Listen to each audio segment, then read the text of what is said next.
Chapter 1. Eden checked her text messages as she slumped into the backseat of the cab, hoping Emma had given her enough cash to pay for this long ride to her new home for a month.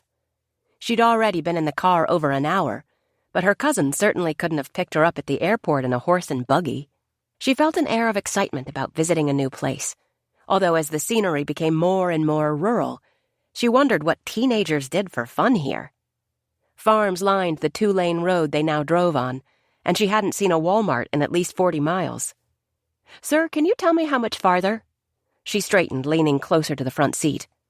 "Only about 5 minutes." The older taxi driver cocked his head to one side. "Maybe a little longer. It's been a good while since I've been out this way, but GPS seems to think it's only 5 minutes. Eden took a deep breath as she glanced at the butterfly tattoo on her left hand. It was significant and meant something to her, but she suspected her cousin wouldn't approve. She'd removed her nose ring at Emma's insistence, and she'd changed out of shorts and a tank top, also at her cousin's recommendation, before she'd left. Now she wore jeans, a short-sleeved red shirt, and flip-flops. It was July, too hot for jeans, but apparently the Amish were conservative, and Emma wanted her to make a good impression. She would only be here for a month. Did it really matter what these people thought of her? Somehow it did, she decided, if only a little. Eden wondered how much Emma had told Yvonne and her husband about her mother, and about Eden's own problems with the law. She'd probably told her everything. Eden sighed. How cool it would be to go somewhere where no one knew anything about her. A place where her background didn't shadow her like a bad dream she couldn't wake up from. Her pulse picked up when the driver pulled onto a gravel driveway that led to a farmhouse. She could tell it was old, the way the front porch wrapped around it, the shutters on the windows, the general look of it. Like old farms she'd seen in movies. It was beautiful. Sunlight reflected off the plush green grass in the yard, and the flower beds were filled with colorful blooms. When she stepped out of the cab, the smell of freshly cut grass wafted up her nose and took her back to a time in her life when she'd been a little girl. And happy. There were no neighbors that she could see. A big red barn stood off to one side of the white house, with shutters the same color as the barn. Eden had never ridden a horse, but she could see a tail swishing back and forth inside the red structure. 2 buggies sat parked close to the white picket fence. This might as well have been another planet in comparison to where she was from. Her cousin and her husband came out of the house wearing the kind of clothes Eden had looked up on the internet, a big baggy dress for Yvonne with a bonnet on her head, and a funky haircut with cropped bangs, along with suspenders for her husband. Their attire didn't surprise her, but Yvonne's overall appearance did. Even at a distance and without any makeup, her cousin was pretty for someone older, in her 30s. Eden paid the driver and tried to ignore his scowl. The ride had been more than Emma had estimated, which left only enough for a $2 tip. The guy spun his wheels a little as he backed out of the driveway, sending a whirlwind of dust everywhere. Eden waved her hand in front of her face, picked up her bulky red suitcase, and headed across the yard. "I've got that." Abraham met her in the yard and eased the luggage from her hand.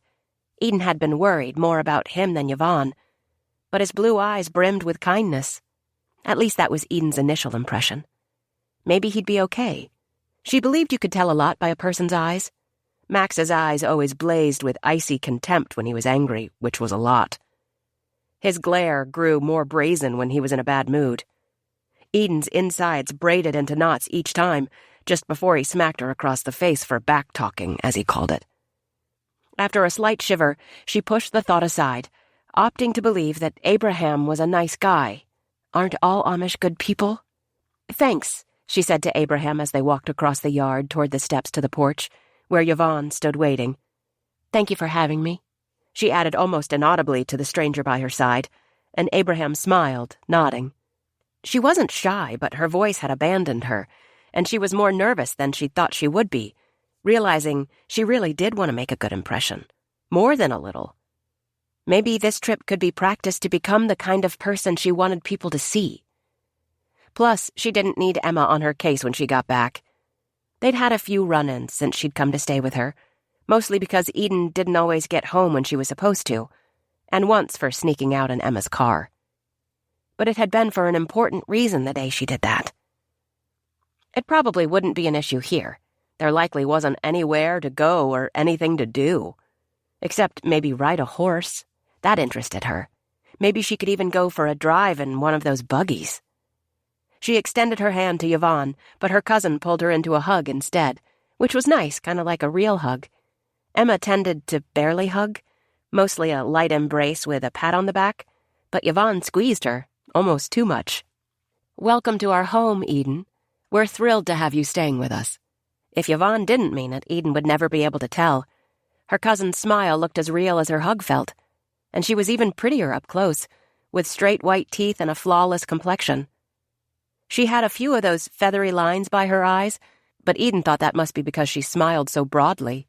Eden knew from experience that pretty people on the outside didn't mean they were always pretty on the inside. But until Yvonne did something to prove otherwise, she was going to take the same stance as she had with Abraham. Nice people. It was part of her new me attitude that she'd brought with her for this trip. I am not my mother, I am not my mother, I am not my mother. She would continue to say it in her mind, and out loud when she could, until she fully believed that she was different. "Thank you for having me," she said to Yvonne after her cousin released her from the mega bear hug. She felt sweat already pooling at her temples from the short walk across the yard. Come in, come in." Yvonne pushed open a screen door, and Eden waited for a burst of cool air to hit her. Then she remembered. No air conditioning, or electricity, or television, or internet. She glanced at the phone in her hand. Only one bar of service. But even as she dripped with sweat, an amazing aroma greeted her, causing her to momentarily forget she stood in a furnace. Something smelled awesome, like cookies or baking bread, and maybe something stewing on a burner. She hadn't realized how hungry she was until now. Inside, a black dog with patches of white lay on a rug in front of the fireplace. Eden loved dogs and squatted down to scratch the animal behind his ears. "Ach, wait!" Yvonne stiffened. "He's not always friendly to strangers." "I think he's great." Eden continued to love on the dog, who had his paws crossed in front of him. He casually rolled onto his back for some petting on his tummy. "Wow, his name is Blue, and he sure seems to like you." Yvonne grinned as she rested her hands on her hips. "They say dogs have a sixth sense about people." "I don't know about that, but he sure likes his tummy rubbed." Yvonne chuckled. "Indeed he does. Oh, and I asked Aunt Emma if there was anything you didn't eat, and she said there wasn't." Yvonne chuckled. "So, hopefully she wasn't holding back. We've got a feast in the kitchen to welcome you." She pointed to the hallway. "But first, if you want to get situated, Abraham can carry your suitcase to your bedroom." "Sure, okay." Eden was starving, but she was eager to see where she'd be staying for the next month as she followed Abraham around the corner. "It's nothing fancy, and I promise it will cool down in the evening," Abraham said as he set her suitcase down on the wood floor just inside the bedroom door. He pointed over his shoulder. "The bathroom is at the end of the hall, and let us know if you need anything." Then he nodded to a small fan on the bedside table. "That works using batteries, but it puts out a good burst of air." It was blowing at what appeared to be full speed. There was also a lantern on the nightstand. "That's a pretty quilt on the bed." Eden ran her hand along the pastel colors within the diamond shapes. Abraham smiled. "Yeah, glad you like it. My mommy made it." He ran a hand through cropped bangs that stood almost straight up after he did so. From sweat, she supposed. "Get settled, and we'll see you shortly for dinner." "Okay, thank you." Dinner? It was only 1:30. Then she recalled the little bit of research she'd done about the Plain people. The Amish referred to lunch as dinner, and the evening meal was called supper. No matter the term, the flavorful smells had followed her to her bedroom, and she couldn't wait to dig in. After Abraham left, she made a further inspection of her bedroom. Her stomach growled as she eyed the colorful bed covering again. From Abraham's wording, Eden wasn't sure if his mother or grandmother had made the quilt. At Emma's encouragement, she'd tried to familiarize herself with some of the dialect the Amish spoke, but her cousin had also said they spoke fluent English, so Eden hadn't bothered with learning much Pennsylvania Dutch. There was a plain wooden desk with one drawer against the far wall, along with a small, inornate chair. She gingerly ran her hand along the top of the desk before easing open the drawer. Inside sat a spiral notebook, 2 pencils, a pen, and a few envelopes. There was even a book of stamps. Eden couldn't think of anyone she wanted to correspond with. Emma had said she would send postcards, but Eden knew how long international mail could take. She'd had a pen pal in Switzerland when she was around 10. It didn't last. Most of Eden's relationships, even domestically, didn't. Her mother either moved them from apartment to apartment, forcing Eden to change schools, or she was cast out among her peers as a mini mold of her mother and not considered good friendship material by their parents. She'd been placed in foster care when her mother went to jail, before Emma had taken her in. Surprisingly, she'd managed to make a few semi-friends, but was yanked from that environment after 2 months. She had liked her foster parents. They were nice to her, but Emma was family, and it was decided she should live with her, which was mostly okay. Eden had a few girls she ran around with in the neighborhood, where she'd lived with her mother and her mother's boyfriend, Max, but they had stopped returning her calls a long time ago. She was sure word had spread quickly about her mother being sentenced to 3 years in prison. Max only got 6 months, which seemed unfair since he was the one who'd gotten her mother involved with their non-lucrative drug business. Eden was sure most of their profit was injected into their arms. Maybe she would write her mother a letter, or maybe not. In the beginning, all her mother had done was try to call her collect, knowing Eden didn't have the money to pay for the calls. She took the first few, but when she got a $75 bill, she quit answering. Besides, all her mother did was cry, which caused Eden to cry. Over the months since she'd been living with Emma, the hurt she'd felt about her situation had morphed into anger. Emma was good to her, but she was old, and they didn't have much in common. Eden didn't even try to make friends at school these days. What was the point? They'd eventually find out her mother was in prison, a fact that seemed to define Eden, whether it was fair or not. She sat on the queen bed and bounced up and down. It was comfy enough. There was a Bible in the drawer of the nightstand, which Eden had already read, but no novels or other reading material. Eden had learned to bury herself in books a long time ago. She'd been excited when she learned that Yvonne worked at a bookstore. Maybe she could use the little bit of spending money she had to purchase some novels. She turned the fan toward her until it blew right into her face, and hoped that Abraham was right that it would cool down in the evening. Her thoughts jumbled as she considered her options. She had a month to think about this trip. Emma had been kind when she explained about her planned trip to Europe, and Eden didn't feel like she was being dumped somewhere. Her cousin Yvonne and her husband seemed nice based on their brief introduction. They were younger than Emma, but old enough that they probably couldn't relate to a 16-year-old, and they didn't have any children. Eden doubted they would become close. She would only be here a month, and she wasn't sure how much of her past she was willing to share. Things that Emma probably suspected, but that Eden had never confirmed. She still shivered when she thought about the way Max always tried to touch her when her mother wasn't around. She found herself swallowing back sobs in her throat daily. She could either choose to be a victim, life surely hadn't treated her fairly, or let go of the past and commit to being the best person she could be. Eden chose the latter, but it wasn't without a struggle. Yvonne twisted her hands in front of her as she stared at the kitchen table. She'd given up her rental property and moved into Abraham's farmhouse when they'd gotten married, but it didn't have a separate dining area. The kitchen was spacious enough for a table that could seat 6, and Yvonne had filled it to capacity with food. "It's just one 16-year-old girl," Abraham said as he came up behind her and slipped his arms around her waist.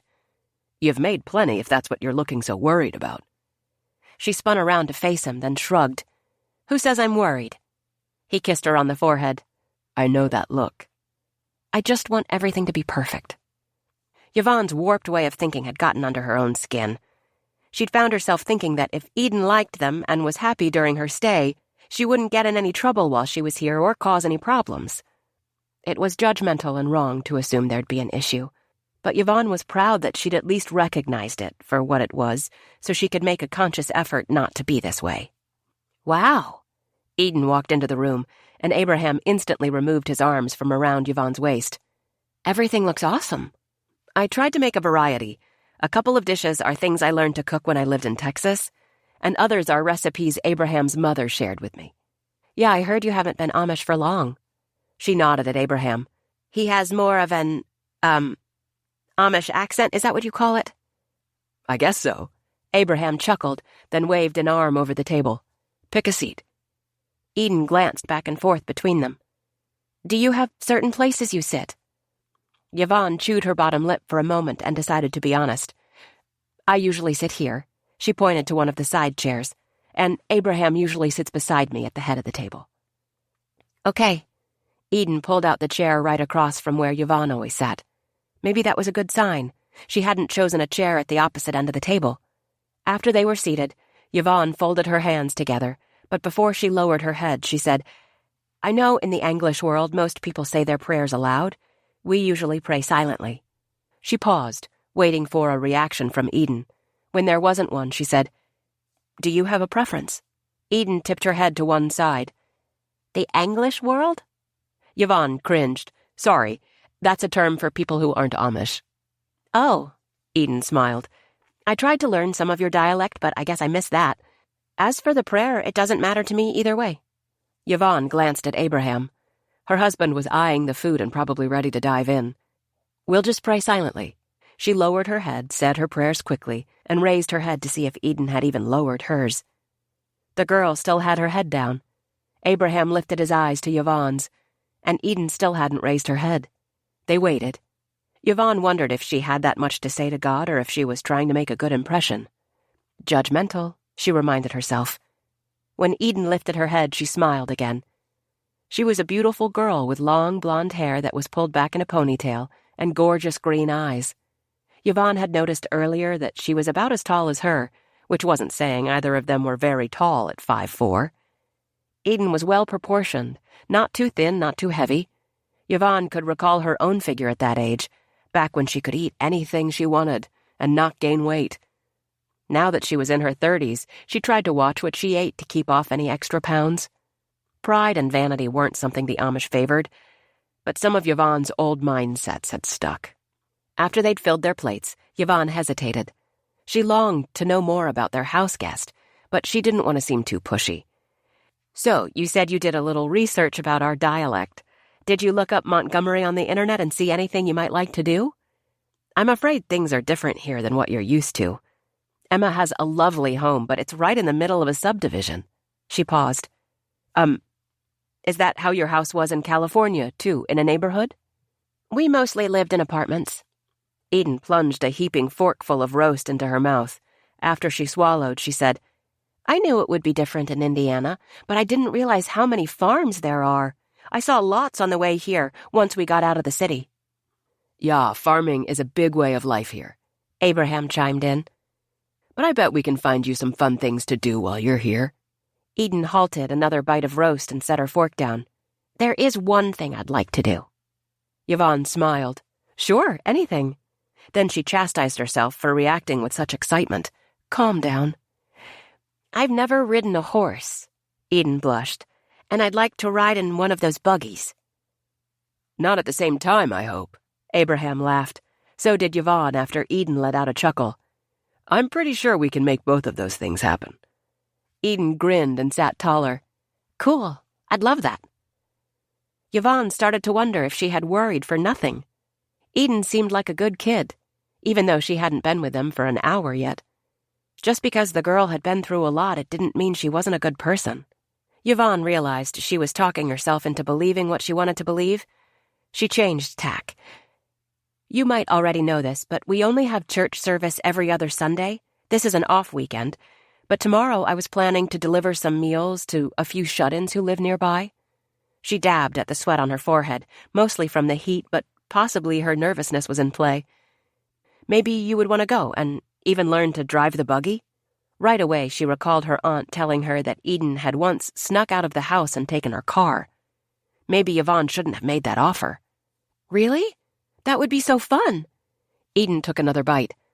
The girl ate like she hadn't had anything in days, and there didn't seem to be anything on the table that she hadn't piled on her plate. Roast, potatoes with gravy, carrots, peas, corn on the cob, and buttered bread. Yvonne glanced at her own plate with a small portion of roast, only a spoonful of peas, and one slice of bread. Those were the days, she thought as she watched Eden eat. But when it comes to actually riding the horses, Yvonne pointed her fork at Abraham. There's your teacher. I can ride, but I'm not an expert, and I don't go fast. Abraham snickered. That's an understatement. He looked directly at Eden. She rides slower than slow. I'd love to be able to ride really fast across an open field, like you see people in the movies doing. Eden used her napkin to clear sweat from her face. It had been dribbling from her temples since she'd sat down. Yvonne remembered how hard it had been for her to get used to no electricity, particularly no air conditioning. Abraham was a good teacher. Yvonne smiled at her husband. I heard your accent a little just then. Eden smiled. It's cute. Oh, donkey. Yvonne chuckled. That means thank you. I actually knew that one. Eden giggled. Maybe I'll learn some more while I'm here. I'm sure you will, Abraham said as he reached for a slice of bread. Yvonne's stomach settled as she began to feel more at ease. I've got this. Eden was likable and glad to be with them. What could possibly go wrong?